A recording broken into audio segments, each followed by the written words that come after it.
Hello, I'm Terry Kelly, Director of Representation and Member Services at the Law Society of Ireland. This is one of a series of videos that provides information for solicitors about setting up a legal practice.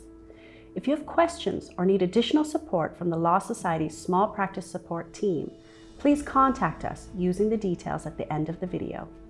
Welcome to Information on Setting Up a Practice, a Law Society Small Practice Support video that is one in a series that provides information for solicitors on setting up a legal firm. I'm Keith O'Malley of Law Society Small Practice Support Service. This video is based primarily on regulations that you must comply with while setting up and on responsibilities that need to be complied with thereafter. So in this video, we're going to look at setting up a legal practice as follows. We start with what you need to do in advance of setting up. We then look at what you are required to do after setting up. We're then going to look at rules in place for dealing with advertising and the firm's name and stationery.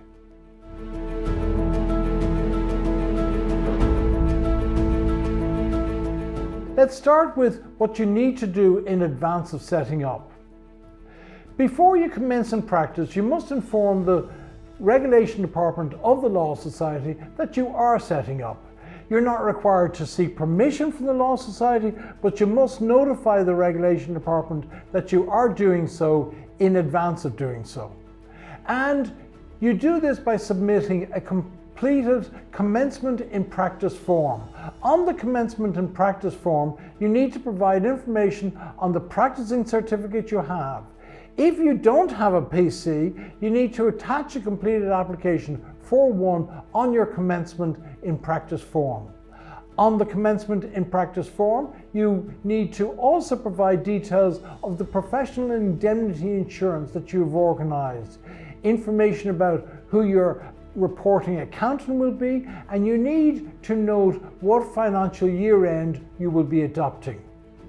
You need to nominate a solicitor who will deal with matters if you cannot, and this solicitor's name and address needs to be provided on the Commencement in Practice form. Finally, the Regulation Department asks you to provide a copy of your letterhead with the Commencement in Practice form.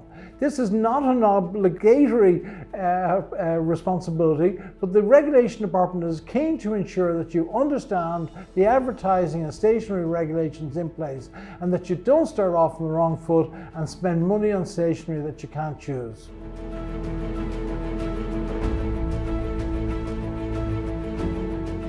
Let us now look at what you're required to do after setting up.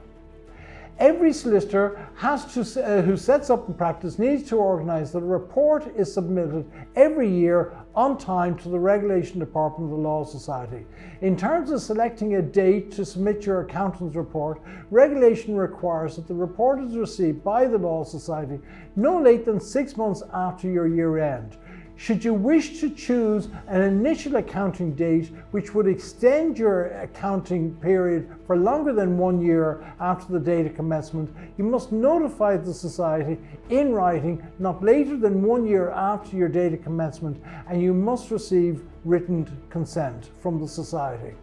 Another noteworthy obligation exists with regard to professional indemnity insurance. These insurance policies generally require that you notify the insurer of circumstances arising which may give rise to a claim. So once you're up and running, if you become of any mistakes made by your firm, you must notify your insurers.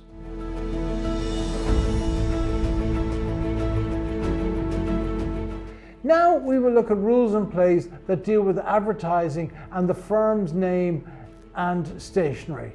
Solicitors in practice are able to advertise the services they provide, but they must stay within compliance with the solicitor's advertising regulations. A copy of these can be accessed easily on the Law Society website. If you want to practice under a business name that is not your own name or the name of another present or former principal, permission must be obtained in advance from the Complaint and Client Relations Committee. This permission can often take up to 2 months to organise. There are rules regarding naming solicitors and other people on legal firm stationery, and you should check with the Law Society Regulation Department to make sure that your stationery is kosher before spending money on printing. That's the end of this video that provides information on setting up in practice. There are several other videos in this series and we hope that you find them to be useful.